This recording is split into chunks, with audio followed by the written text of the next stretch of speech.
Good morning, good afternoon, good evening, depending on where you're at in the world. Today we are back, My Mortgage Hound. It's Saturday, man. This week flew by. It's Saturday, 9 a.m., My Mortgage Hound time. Hope everyone's doing good.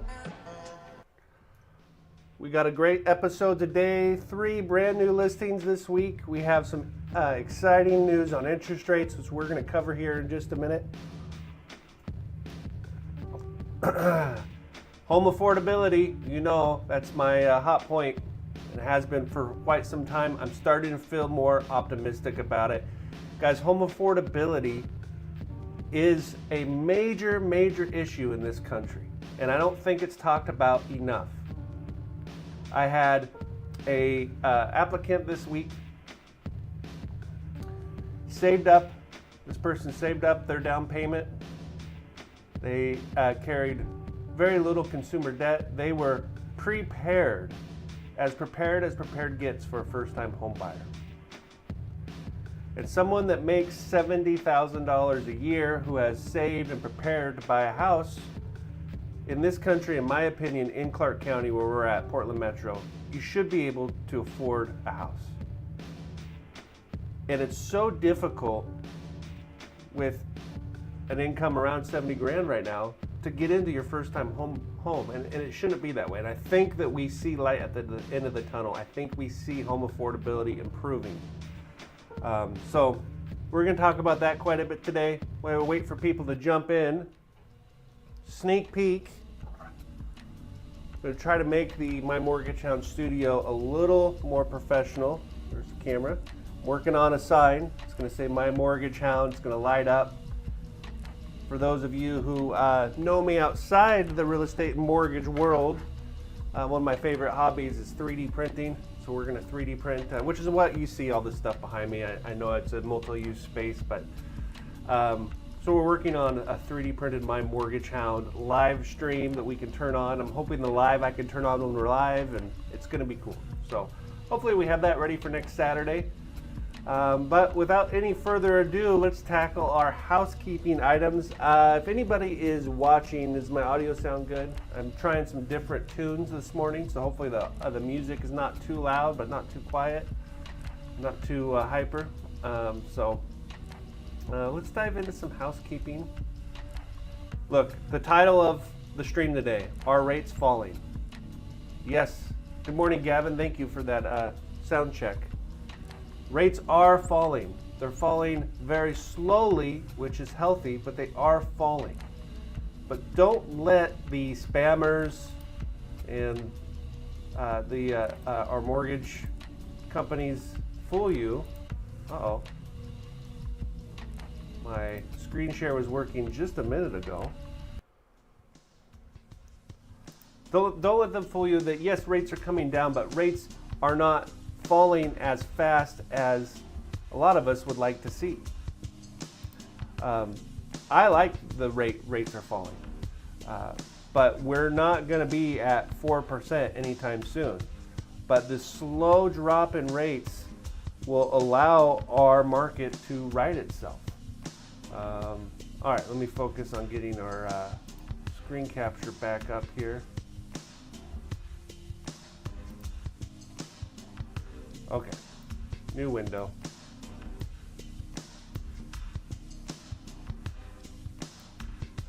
Okay, we're back. So, all the interest rates that I use on the My Mortgage Hound live stream come from this website. It's mortgagenewsdaily.com. This is my go-to resource for all things interest rate related. When I want to see a national average, they're going to give me an unbiased average. They're not a mortgage company out trying to sell mortgages, trying to show you the most aggressive rate. It's a very accurate national average. I'm just fixing the camera here really quick.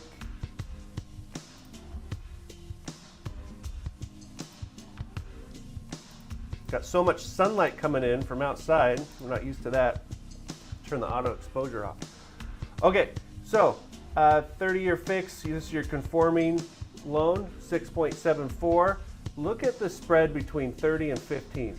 This is the spread. The difference between a 30-year and a 15-year has not been this big in quite some time. So 15-year 6.22, our jumbo loans, any loan amount over 802,000.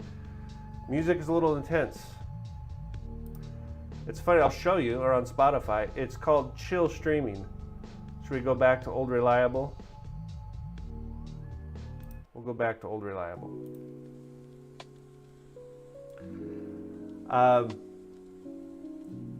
Yeah, it's too early for intense streaming music. Okay. So any loan amount over 802,000, you're at 7.05. Look at our FHA, guys, 6.12, 6.15. This is close to a 1 year low. We've been here before, but it feels like we're going to stay here for a while. I think we have a very good chance of next week seeing 5.99 on our government FHA and VA. So for all my veterans out there who are on the sidelines waiting for that precious VA streamline refinance, we may be getting close. So I know many of you have filled out applications and are waiting to jump on the refi, VA streamline refi opportunity. We may see that in the next 2 to 3 weeks, which will be great. Is that music better? So all this is good for home affordability. It helps with that first-time home buyer making 70 grand a year who's prepared. It helps them. Every eighth we gets them a little more borrowing power, a little more buying power. And we're not going to see this drive up runaway pricing. And that brings us to our next statistic I like to look at. Every week, Gavin Hutkins, who's in the chat, everyone say hi to Gavin. Every week, Gavin Hutkins sends over some market statistics for Clark County. And it's been a while since we've seen this. New listings, 181. So we added 181 new listings in Clark County last week. That's up 25%. Some of that could have been due to the snow. But for the first time, our new listings are over our pending sales. So homes that were listed that went into contract, 176. So this bodes well for our market pricing. If we see interest rates continue to improve, but we don't see more listings hit the market that are being sold, that's when we're going to run into pricing issues, and we're going to see values really start to increase faster than I think we want to see as far as home affordability goes. Now, if you are selling a house, that's great news. But in order for this market to be healthy again, we have to see some improvement in home affordability. And it's basic supply and demand, and this is the best example of that here in our area. And then 132 homes that were pending closed. And I helped a few of those people. It was a great week. I got a confession to make. Before COVID, I used to wear a suit every day, and I would meet all my clients in person, and I would go to all my closings. So when you buy a house, you go to the title company to sign all the paperwork at the very end, and then you get keys. I used to go to all those. It was my favorite part of the transaction. But then COVID came. Couldn't do that anymore. You weren't allowed to go in the title companies. We all started working from home.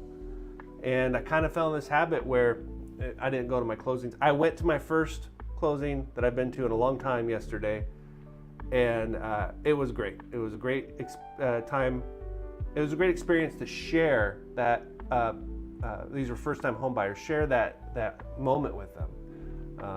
And took some pictures, and it was a lot of fun. So from now on, I will be at all my closings. So if you guys are doing a transaction with me now or any time in the future, you will see me at the closing table.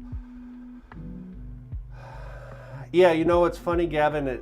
You know me a long time. I used to always be a suit guy. None of my suits fit anymore. I've gained a couple of LBs, so I don't know if I'm going to go back to suits, although I probably should. But Might need to take them into the tailor. All right. So included in the statistics that Gavin sends over are our lockbox activities. Every time a real estate agent opens a lockbox on a house, that data is collected, and that's what we're looking at here.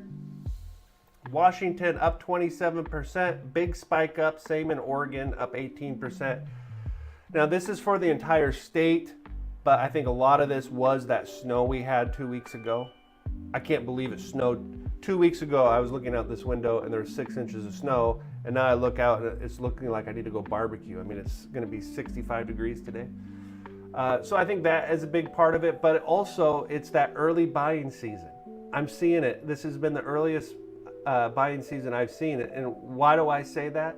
I say that because I'm getting more and more phone calls, more and more people that are preparing to buy their first home, and it feels like it's about 2 months early. Normally we start seeing that in April. I started seeing it in February, and same with all the agents I work with.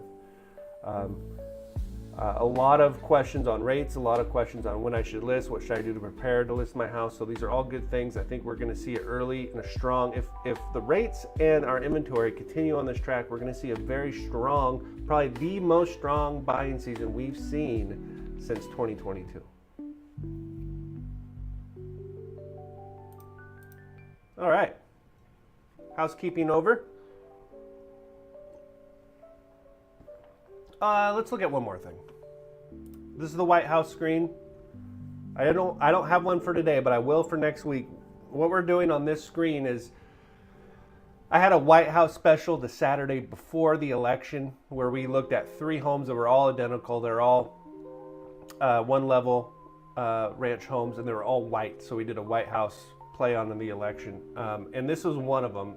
It's long been sold, but it was for $535, and we priced it out where interest rates were that Saturday before the election. This is using an FHA loan, 6.62.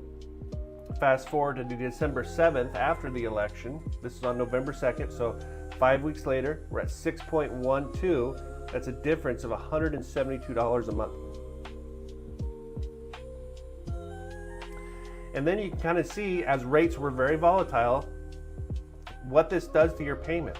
So we talk about home affordability. That $172 a month can make or break somebody of being able to qualify for their first time home.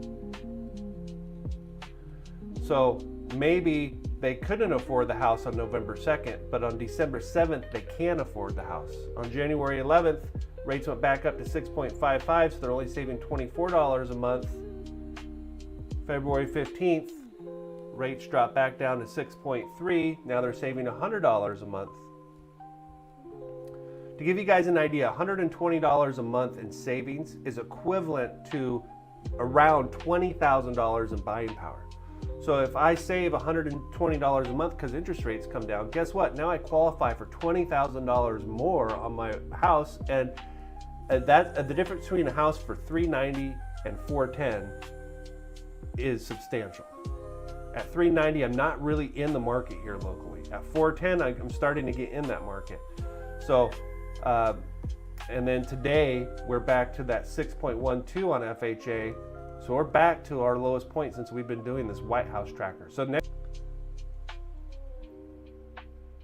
okay, are we back? I think we buffered there a little bit. Okay, I think we're back. Sorry about that, guys. We lost our chat.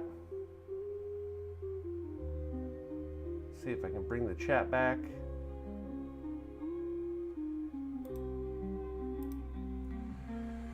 So, well, we're going to dive into our homes. It felt like there was a little bit more inventory, but you know, every Saturday morning I wake up and I go to Zillow. I just start looking. I change my parameters to homes that have been on the market less than 7 days, so I can see all the newest listings.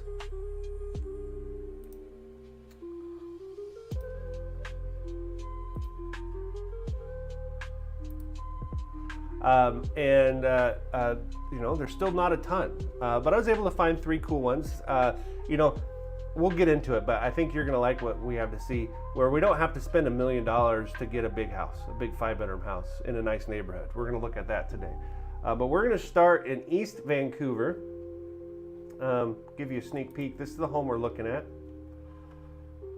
Okay. It's at 3402 Northeast 175th Avenue in Vancouver, 98682. This is just east of 162nd.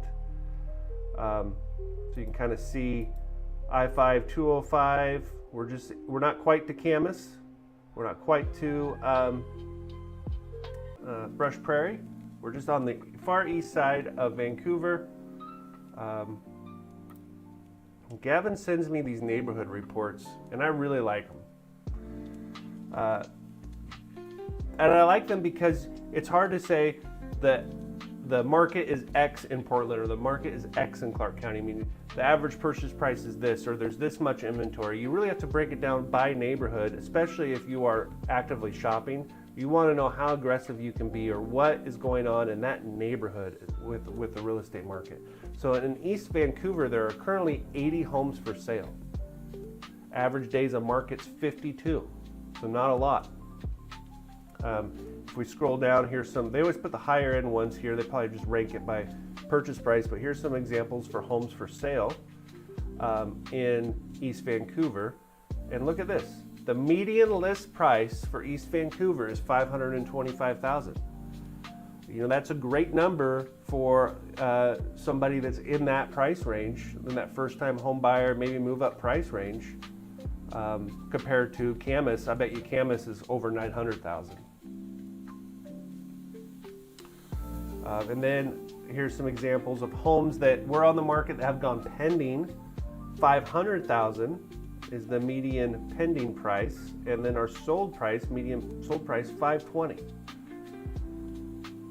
So this tells me that East Vancouver is a great neighborhood for that 500 and under, 550 and under price range. This home, unfortunately, is not in that price range. We're at $825,000. So, you know, maybe that means that we can be a little more aggressive on this purchase price. I'd be interested to see what Gavin has to say, but just without knowing much about the house, just those analytics, you know, in a higher end price range, the homes that are selling are the lower priced homes in East Vancouver. So we might have a little bit of room here. It's really bothering me the chat's not working. I'm going to see if I can fix it really quick.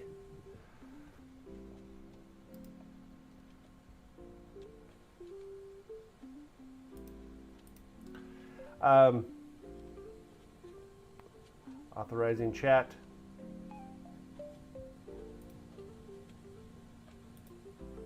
Okay, chat's back. Okay, I picked this house because I really like the way it looks. You know, first impressions are everything, right? 5 bedrooms, 3 baths, 3,500 square feet. We've looked at a lot of homes over the last few weeks that are over 3,000 square feet, and they're all over $1 million. So here's a home, 5 beds, 3 baths in a good neighborhood, East Vancouver. $825 is our purchase price. This home was built in 2006.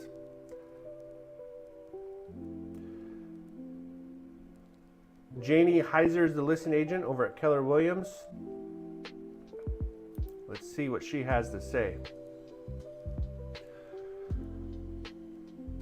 Luxury living. This beautiful home sits on a dead end road on almost a 1/4 acre. Spacious, either 5 bedrooms or 4 bedrooms with an office. So we'll look at that 5th office bedroom and see if an appraiser is going to say it's an office or a bedroom. Plus a bonus room. Custom built-ins throughout, high ceilings, central vacuum, stone fireplace, upstairs laundry. I like how she puts that in the description. Surround sound. Entertainer's dream with gourmet kitchen, 6-burner gas stove, quartz countertops, a pantry, eat-in bar, professionally designed home. Back into a forested private walking trail. New furnace, air conditioning, and hot water heater installed in 2023. Open house today March 1st from 11th to 2, and then tomorrow, March 2nd, 3 to 5. Guys, I love this description. You can tell it wasn't written by AI, and it gives us all the things that we want to know quickly, right? Know that it's got new furnace, new air conditioner, new hot water heater. I like it when they put the type of countertop in because it's really hard to tell from a picture if it's quartz or granite. This one's quartz. So I like this description a lot, so well done. Let's look at some pictures.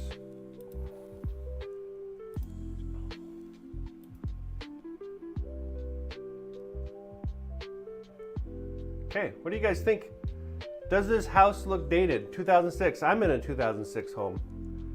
One of the reasons I wanted to pick this is, are 2006 homes dated? And I think the answer is yes and no, depending. But this home has a ton of character on the front. I love the arched garage door. Love the amount of stonework. You know, it's got a really cool two-tone paint job. Flat driveway. We are dealing with a 2-car garage.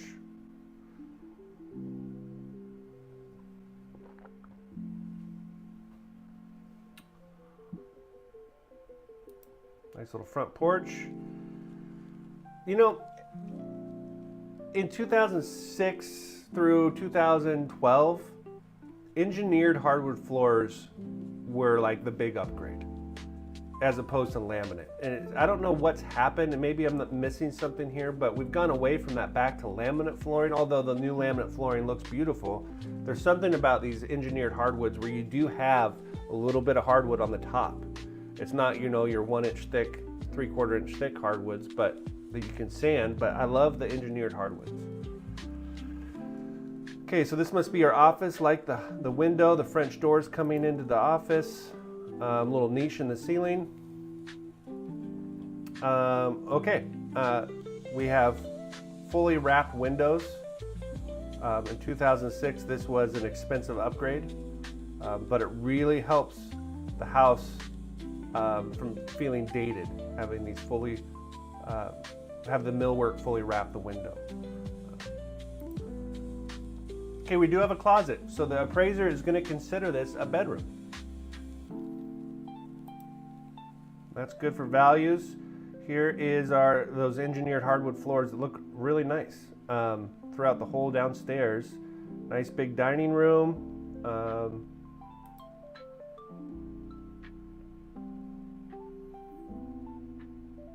Updated light fixtures.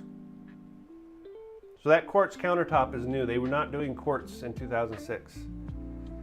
So it looks like they replaced the countertops. The cabinets look original.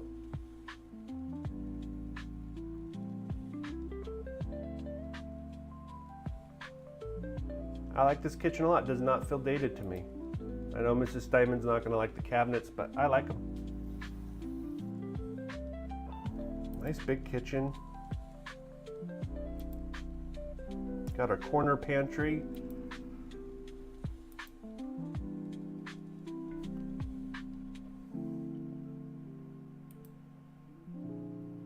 I'd be willing to bet that these counters used to be granite tile. In 2006, that was before, you know, slab granite was very, very high-end upgrade. I bet you they had granite.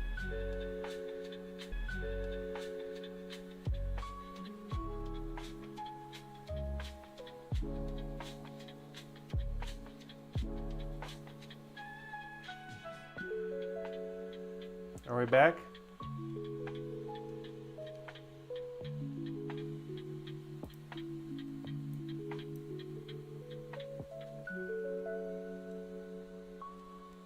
We're back. All right. You guys seeing video? To me, it looks like we're still down.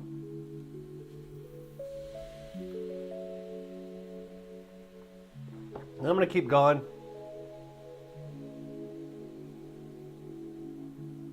That would explain why we lost our pictures there. Okay, we must be back up. I got pictures.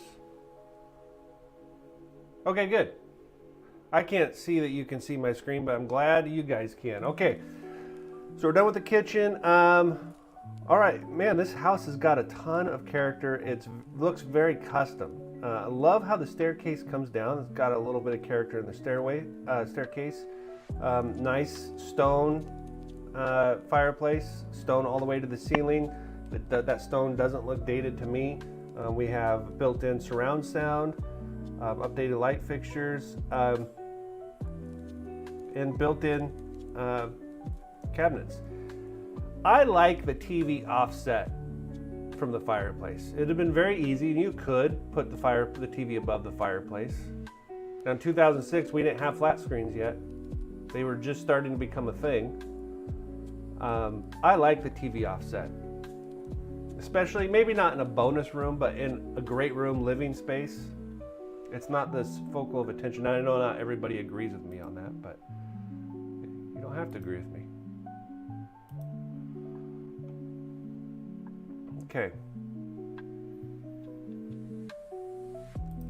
Liking everything I see here.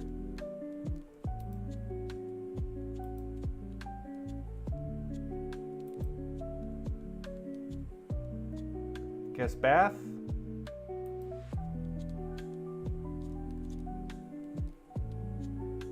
Utility room. We got storage. We have a utility sink. Okay, so here's our owner's suite. Nice big. Got a seating area. Niche in the ceiling. Updated light fixtures. French doors into the bathroom. Okay, so we're dealing with tile. I think the tile looks fine. What I like about this is they don't have one of those corner jet tubs. Those to me look extremely dated. So you're going to get more longevity out of your bathtub not having one of those corner jet tubs, which were they were in every house back then. Nice big double vanity. Lots of natural light in those windows. Big walk-in closet. Here's bedroom number 2, or is this the bonus room? This looks like a bonus room. Nope, it's a bedroom. Closet. Nice big bedroom. Here's your bonus room with built-in surround sound, built-in cabinets, with a wine fridge. Really nice bonus room. Bedroom number 3. Really decent sized bedrooms. Bedroom number 4, and our office downstairs is bedroom number 5. Guest bath upstairs, dual vanity. Here's our garage. Backyard. Like the backyard. Lots of concrete. Heat pump. So when they said the new air conditioning in 2023, they put a heat pump in. Which is interesting because I didn't see any mini splits inside.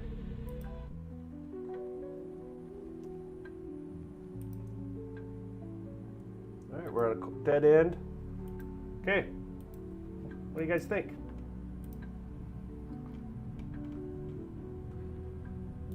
$3,500 square feet, quarter acre lot for under $1 million, $825. 3 options. We're going to go through these kind of quick. Since we've had some delays with our Wi-Fi this morning. 10% down. Interest rates again off the Mortgage News Daily, 6.74. Gives us a total payment of $56.64. If we break that payment down, property taxes $580 a month. Homeowners insurance I'm estimating at $125. Because we are putting less than 20% down, we do have mortgage insurance, but it's cheap, $123 a month. Gives us a total payment of $56.64. Total cash to close, $93,191. Without asking for any contributions from the seller, I would come in and be asking for contributions. I think that this market and this house, I think you can get away with having them pay all of your closing costs, so you're really just bringing in your down payment, which if we look here, it'd be $82,000. If we wanted to put 20% down, our rate stays the same. We're at $175,000 out of pocket, but we save $658 a month. If we do 30% down, if I'm selling my first time home and we're going to buy a bigger house for our family, I roll over $258,000 in equity. We're saving $1,200 a month. We're at a payment of $44.71. Not bad for that big of a house compared to what we've seen the last 6 months, longer than that. $44.71 is not bad.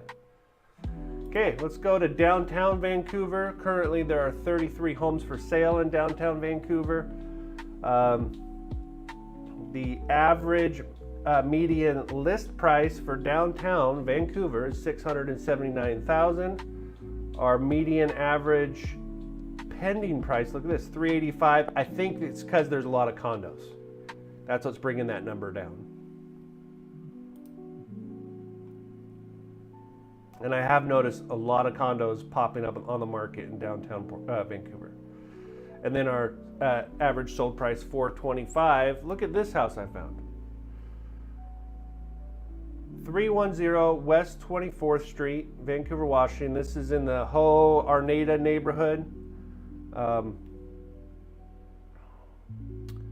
Built in 1919. It's 4 beds, 1 bath, 2832 square feet. Now, knowing this home was built in 1919 and just looking at it, keep in mind, I'm looking at these homes for the most part for the first time with you guys, but I'm assuming that that is including a basement. And basement square footage is calculated differently than regular square footage by an appraiser, so we have to keep that in mind. Even though we get excited about 2,800 square feet, let's take a look and see where that square footage is. This home is listed by Janae Helzer at Keller Williams. Let's see what Janae has to say. Oh, that rhymes. Bungalow in the heart of sought-after neighborhood of Ho that you'll surely want to call home. Front porches, everything. So this is there's been a lot of posts on social media kind of making fun of AI writing these descriptions. I'm not saying that's what's done here, but kind of sounds, you're not writing a romance novel. You're giving me as much information as I can, so when I look at these pictures, my questions automatically get answered, right? Soaking up a day with a glass of wine. That doesn't really help me out. Spacious open living space with formal dining room, retro kitchen. Oh, that'll be fun. We'll see what the retro kitchen looks like. 2 bedrooms on the main floor with a full bath and 2 bedroom spaces in the second floor. Attic oozing in character. This is written by AI. Be sure to check out the private backyard oasis with covered patio. Okay, here we go. Oversized 7,400 square foot lot, perfect for a potential ADU. Smart garage with a full driveway. New heat pump was installed in 2023. Fascia gutters and downspouts replaced in 2024. New roof in 2017. Gavin saw that. Notice the new roof. Okay. I can't read that description anymore. We're going straight to the pictures. Talk about curb appeal. I love this house. Put a little porch swing right here. It looks just like the house in Top Gun. Should be an old 60s Porsche parked out front. Tom Cruise's motorcycle parked out front.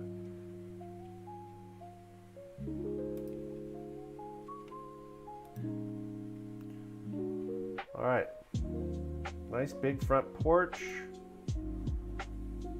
Okay, we're dealing with, I would have to only assume, original hardwood floors. They look like they are fairly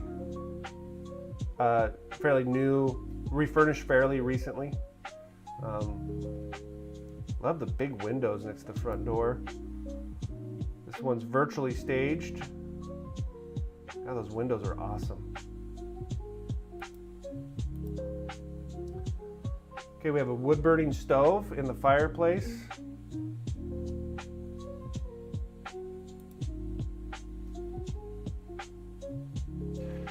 I do not mind virtual staging. It really helps, okay? to understand how you could lay out these spaces. I like both. I like being able to see it not staged and staged.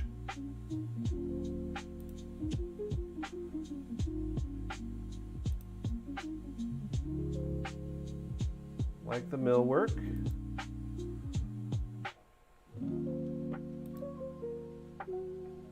Okay, we have linoleum in the kitchen.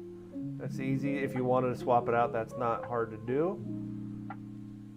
All right, I like the play on words. That's cute, retro. Retro means needs some updating.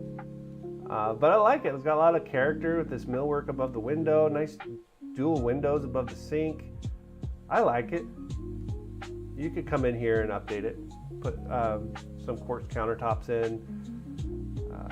Even if you just replaced the doors on the cabinets.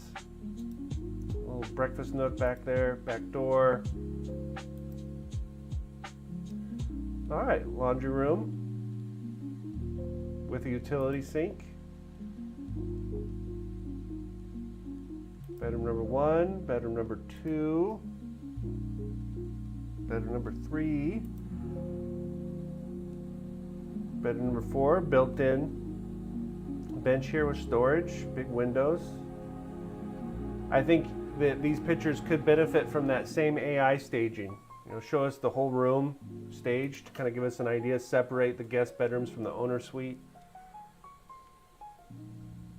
Here's our attic space.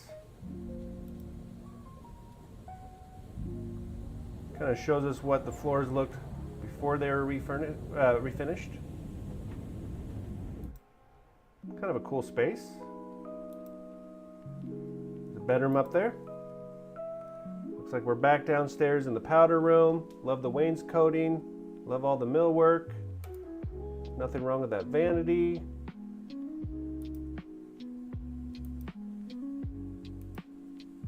Okay, here's our basement. I don't think they're including the square footage in the house. What do you think, Gavin, if you're still there, or any other agents in the room? Do you think that this house is 2,800 square feet without the basement? I don't think they're counting it. Here's our garage. They're saying this could be a potential ADU.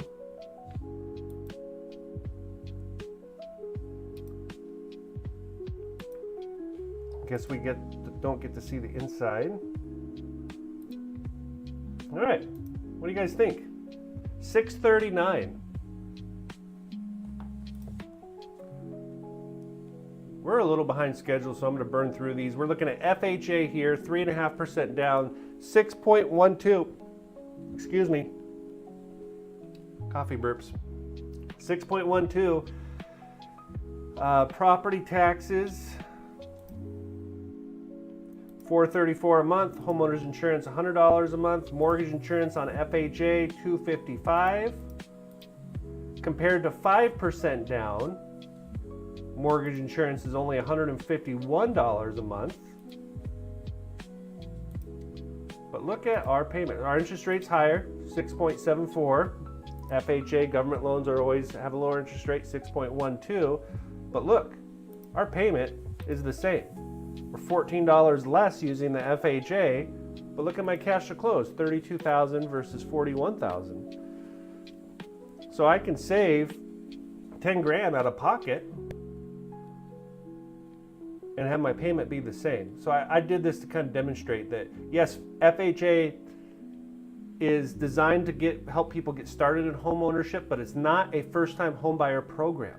So if you are selling a house and moving up into another house, or you're selling your condo and you want some more square footage, you can still use an FHA loan, and this is a way to leverage that program. For the same payment, I can save almost 10 grand out of pocket. All right, we're going to do a speed session through house number 3. We're going up to La Center. There are currently 52 homes for sale. The median for sale list price in La Center is $650,000. The pending median price is $605,000, and our sold price $600,000.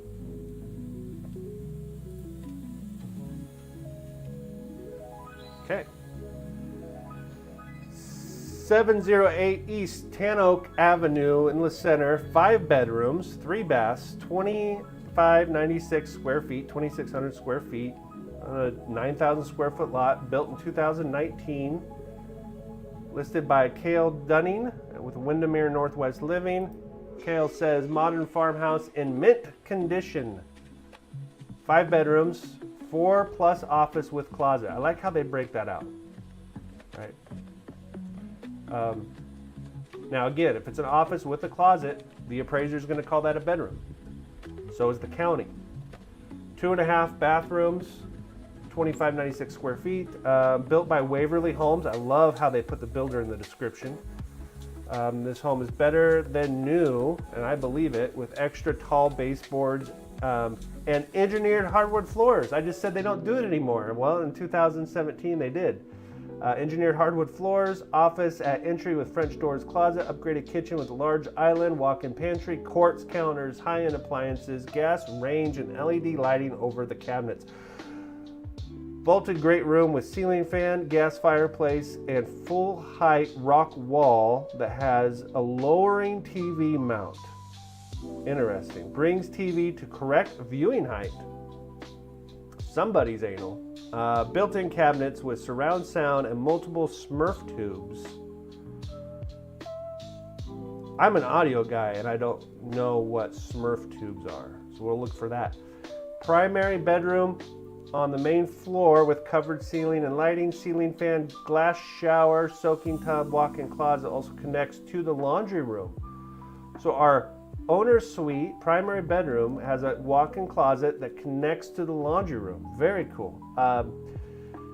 Bedrooms, 2 out of 4 upstairs, huge 29 by 29 garage with storage, 2 electric car charging stations, and an extra 240 volt outlet. Extremely high energy efficient home with slab foundation. Wow, you don't see slab foundations very often in Southwest Washington. Over closed cell foam on crushed rock and foam insulation in attic. This sounds like it's a builder's house, like they built it for themselves. Tankless hot water heater, private driveway entry, gated RV parking, covered porch, covered patio with outdoor kitchen, drip irrigation, storage shed. All right, so this is a long description, but man, very well written. This is not AI. They tell me everything I need to know. I'm excited to look at the pictures. Let's do it. Okay, love the curb appeal. Kind of unassuming, but got this big wraparound front porch covered. Oh, we're in a little bit of a hill, not a big deal, but the lot's flat, so I like that. Got a big rock retaining wall. Love the cedar ceiling in this covered front porch. I'm gonna go through these kind of quick. Porch swing. Do have some territorial views. Engineered hardwood floors, nice entryway. So here's our office with a closet. A little on the small side, it's okay. We're dealing with 2,500 square feet, not 3,500 square feet here. Wow. Nice big great room. Ceiling fan, vaulted ceilings with the surround sound. Love the fireplace.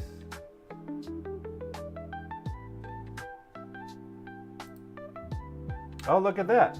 You can drop the TV down for the correct viewing angle. I like it.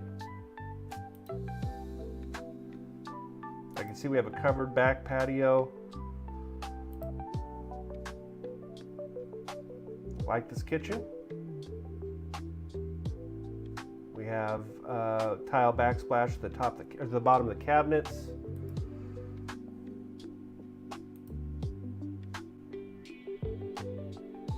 Like the quartz.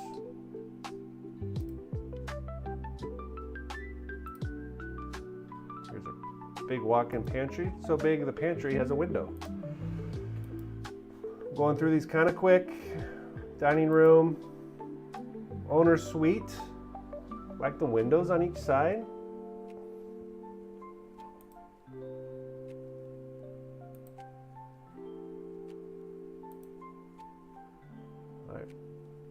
Beautiful bathroom, tile floor. Very cool. His and hers vanity separated by the entry like that. Okay, so here's our walk-in closet, and there's a door back there. Oh, I was hoping we were going to see the laundry room. But that door, according to the description, leads out to your laundry room.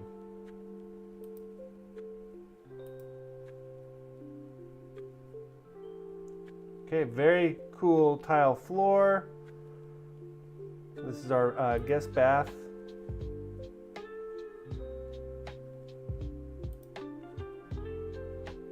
Bedroom number 2, bedroom number 3, bedroom number 4 being used as a gym.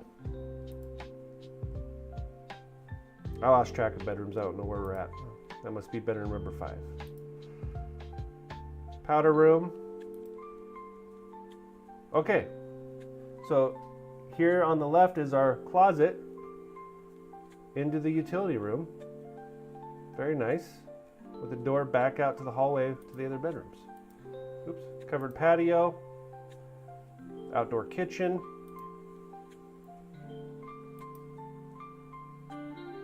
Very nice. A garage, oversized 2-car garage. Okay, what do you guys think?